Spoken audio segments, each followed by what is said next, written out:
Again, ripeti, Simon De Bono, pro-life Malta, admin tal-page abortion in Malta, not in my name. Għedin nibnu magna, diġanna 38,000 members, all right? Basically pala information use. Dak il-number emmek. Jek tiġu tkunu notifikati tal-attivijat tagħna ma drux ċekjaw il-Facebook, kemm tibatu SMS emmek, isemmu kull-jum u nibatu l-kom il-notice ikollok 1-3 days before u 1 ta' fil-ħodu kif għallek Edwin ħanamlu waħda fil-ġimgħa. Probably ħatkun jew nhar it-tlieta jew nhar l-erba' ta' kull ġimgħa. Nafu żgur li probably dik li ġejja ħatkun Birkirkara. Għamilna l-ewwel waħda mosta biex nonoraw il-Ivan Bartolo li kien wieħed minn dawk li għamel conscientious objection. Tina waħda u hekk Victoria biex nonoraw l-Alex u tielet waħda Birkirkara biex nonoraw l-Adrian Delija. Okay? Ħallejtilkom dawk, għaw dawk kien nis li dak ħaj joħroġ ġurnal, gazzetta fi klim ieħor u nibatuh bl-email. Jiġri jekk tiffirmaw daw u tħalluhulna hemmhekk tibdew tirċevu meta joħroġ darba fil-ġimgħa whenever id-dettalji li huma precis extracts minn dak kollox li jiġi postjat full page tagħna ġi m'hemmx editors u content writers ħannabdu li din jgħidu l-membri. Dak lu relevant interessanti punti li per eżempju ma konniex nafu l-aħħar meeting tal-Mosta ġi tabib Giancarlo Soler u għal xi ħaġa qabżitilna. Biex għamlu di biex ibabsu l-embrjoni, kellhom ibabsu l-liġi tal-eugenika. Malta għandha liġi kontra l-eugenika. U biex għamlu għadi, u battu trolljajt il-dibattiti parlamentari kollha, il-gazzetti kollha, ma kienx hemm mention waħda. Kien hemm xogħol minnkom kontu preżenti għal-meeting tal-Mosta. Ma kienx hemm mention waħda li ħajbabsu il-liġi kontra l-eugenika u għamluha. U jien ma nafx ftakartu kien hemm xi diskussjoni fuq għadi. Jien imkien ma smajta. Issa, il-poplu għandu weapon u hija arma nukleari. Il-referendum abrogattiv. Jekk hemm 50% tal-poplu Malti, +1 ta' dawk in-nies li jmorru jivvotaw f'referendum, kwalinkwa liġi li f'waħda finanzjarja tista' tiġi kanċellata. Jirrikjedi li tinġabru biex tissejjaħ il-referendum abrogattiv 10% tal-elettorat Malta between 25 to 28,000 signatures. Li mliġi għaddu, li fliġi finanzjarja jew trattat mal-Unjoni Ewropea, right? Tista' tiġi abrogata.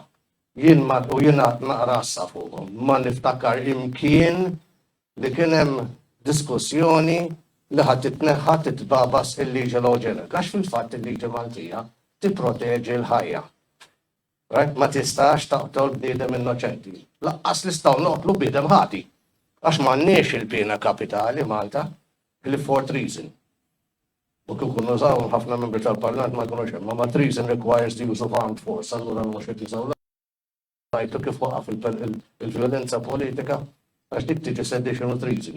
Il-prof Setjen insejġ kull-jum tal-liġi tal-Università kien għamel paper interessantismi fuqha.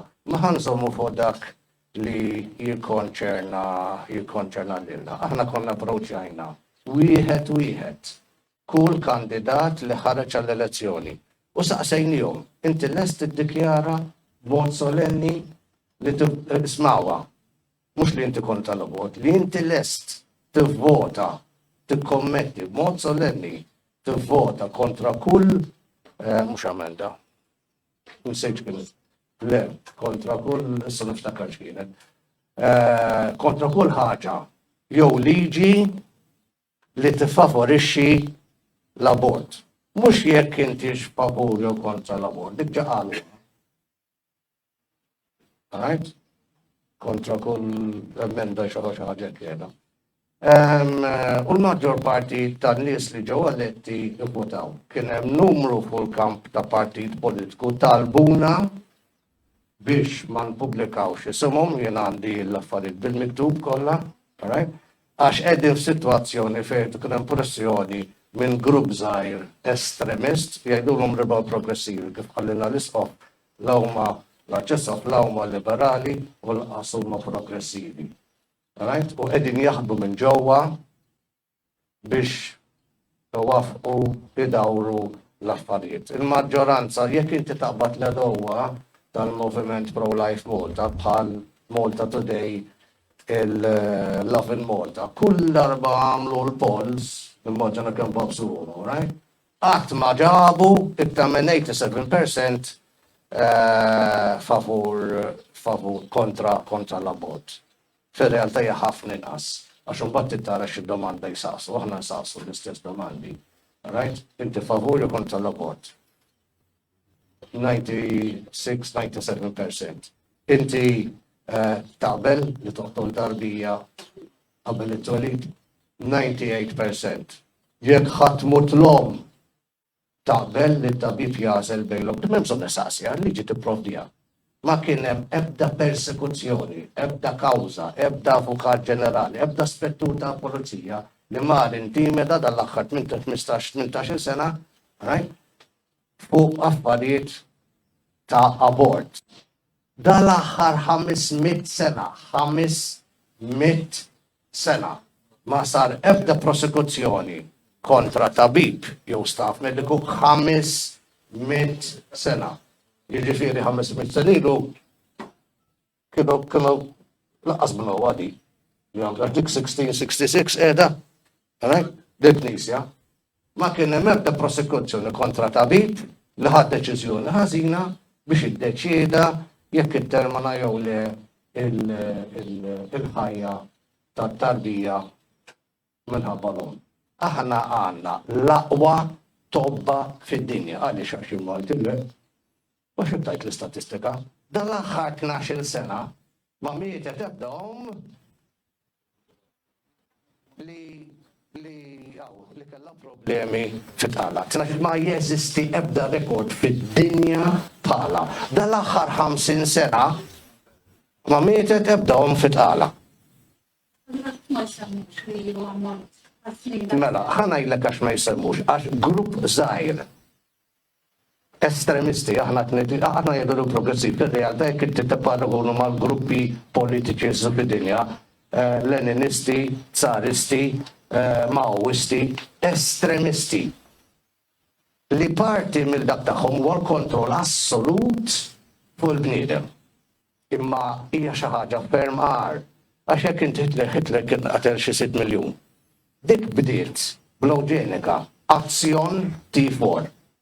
Fejda għaddaw liġi li minnu mankat, minnu dekat, minnu disabilità, mingħajr ma definixxu li hemm xi ħadd jiddeċiedi, qiegħda mittuba fil-liġi 1939 minn għalija. If his life is worth living. U jekk dal-bniedem jieħu deċiżjoni li l-ħajja ta' dal-bniedem ma mankament jew mhuwiex worth living, right? Jitterminawh. Bdowa billi jistiednu l-ġenituri jituhom it-tfal tagħhom handikappati biex għadda parsi serħuhom jista' jgħix ara żmien. Mbagħad miet. Imma kien hemm liġi partikolari, ma li qatlu 300 ara n-numru 333, 330,000 tfal għal min daru taħseb. Għal gays. Mela dak li smela ħan nitkellmu fuq gays, m'għandi xejn kontri għandi nisu familja din gay. Hemm grupp żgħir li ddomina l-elezzjoni tal-MGRM, li huma minn dawn l-estremisti. Aħna fil-grupp għandna 900 gay, għoddejthom u saqsejthom wieħed. U kollha jgħozzu l-networkijiet tagħhom. Kollha, bl-aċċezzjoni. Imma daw hemm aġenda għax l-għaddu sirdu flus mill-Ewropa. U jużaw il-flus tal-Ewropa biex jużawha bil-kampanji kontra l-abort. Għall-abort mhux suppost kien hemm ring-fencing, jekk inti jgħidlek għall-immigranti ma tistax tuża dak il-flus għall-oħrajn. Mela tivvinta proġett li huwa favur l-Ewropa, favur l-iskopitur, u mbagħad jagħmlu li jridu bil-flus l-MGRM. Publikat mod ċar fil-ktieb tagħhom li ħadu flus minn International Planned Parenthood biex jagħmlu xaffariet fuq ma nafx kienu għamlu minn International Planned Parenthood. U il-Bank of call them out u fetħulu kawża għalla jbierek marru qoddim ċertu maġistrat u telefa l-kawża, bieċarra jtajlina biktubba da fuq il-page tagħna. Jiġri dan huwa numru żgħir ta' nies. Ġi co-opted ġo partit partikolari bniedem li laqqas mara l-elezzjoni. U għat irrid ngħidu ħafna fuq għadi. Biex da qabdu d-demokrazija tagħna u pervertu u kull ma qed isir u perverżjoni ta' dak kollu dak. Imma kien hemm isqof m'iniex bliedem daqshekk reliġjuż u kien għedu meta kont żgħir kont imur nitqarbel il-qassis kien ħossu ħażin u ma jarawx għax jew ma jwara mhux veru, għalhekk minn qed jgħidha tiblinta ma m'iniex daqshekk reliġjuż. Imma Pope Leo 13 minn għalija. Right? Kien qal, right? Li wataħħili ta' Pope Leo nistgħu nfittxa fuq il-mobile. Right? Li Catholics rolhom l-insara huwa biex jiġġieldu mhux veru. When you turn the other cheek, if you've got only two cheeks. Taqlaħħa fuq di. Id-dawar di, then it's a different story. Alright? Inti taħfer dem il-dik ta' kont smajta minn Ġeżwita ġo San Pawl ta' Tarġa, Holy Fairness u ġeditta. U jikompli semmuha, u għattidi xini, mort fit-tixta. Da kien hemm ġeneral mhux ludi, kien hemm battali jitlaf daħal. Da kienet da waħedax kien hemm ġildu u stupra u ħallitu. U bat meta kien jgħid qabdet ix-xarba tiegħu qatatlu rasu. Qabdet spier u ma reddem dritta barra mill-dak. Mhux veru li l-insara meta jiġu faċċati bil-ħażel ibaxxu rashom mhux vera. U l-katekizmu ta' knisja tippruva ċara. U qegħdin nisfaċċaw xi ħaġa li hija kera ħafna. Li daw irdu jmorru jgħidu mhux lilna u laqqas it-tfal tagħna. Dar jgħidu l-tfal tagħna biex joqtlu n-nepotijiet tagħna għax isu sar xi dritt. Bniedem innoċenti. Immaġa każ ta' stupru, għandek l-istupratur ma nistgħux noqtluh, il-liġi ma tippermettix għax m'għandniex il-pjena kapitali. L-istuprata u l-baby. U jgħidu minn daw it-tlieta il-baby ħanoqtlu. Mhux minn stupra. Il-perverzjoni ta' kollu. Dak li kien alluda li Edwin, diġà rajni ġo pajjiżi oħrajn. Fej jiġi li ġid fejn ma tistax tajt ċertu affarijiet. Għandna każ hawnhekk fej kandidati li talbu għal conscientious vote għal xejn ma nafx tgħidulu ma il-free vote. All right? Ġie negat lilhom. U materja li artiklu 10.1 tal-istatut tagħhom jgħid li l-partiti ħaddin il-ħajja mill-konċepiment sal-mowt naturali. U l-IVF skont l-isqof tagħna, hija li l-konċepiment sar meta tbabbas l-embryon wieħed jew tnejn minn ħamsa jmutu wara dak il-proċess. Mbagħad niskartaw l-oħrajn li jkollhom xi difett. Mela l-għandek jien għandi difetti kemm trid tiġi jiena għal ġol friża allura. Right? Designer babies, hija perikolosissimo dan li qed isir. U sta għalina biex nieħdu stand. Aħna we're flying under the radar. Itlu fis-sajt, taraw abortion u Malta Natanek, hemm xaġa tarrawkom share. Itbagħuha full page tagħkom. Għandna programm ta' television, right, li bħalissa huwa l-iktar programm li jaraw in-nies.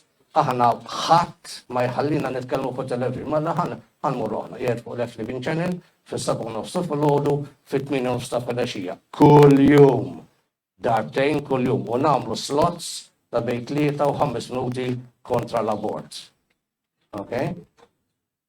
L-aħħar waħda li minna program number 400 sensiela għaw program sħiħ fuq l-abort u di tal-eugenik. Ġek nibnu infrastruttura mentana. Arawhom qegħdin full page Homeowners Association xerjawhom. Importanti li tixxerjaw għax intom parti bil-infrastruttura.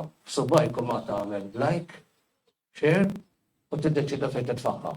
Jew my story, jew tixxerja fil-page tiegħek, jew titfaħħa fil-Messenger, Messenger 50 darba tibgħat għal 50 mill-sħab tagħkom. Nirringrazzjakom, Sinjuri.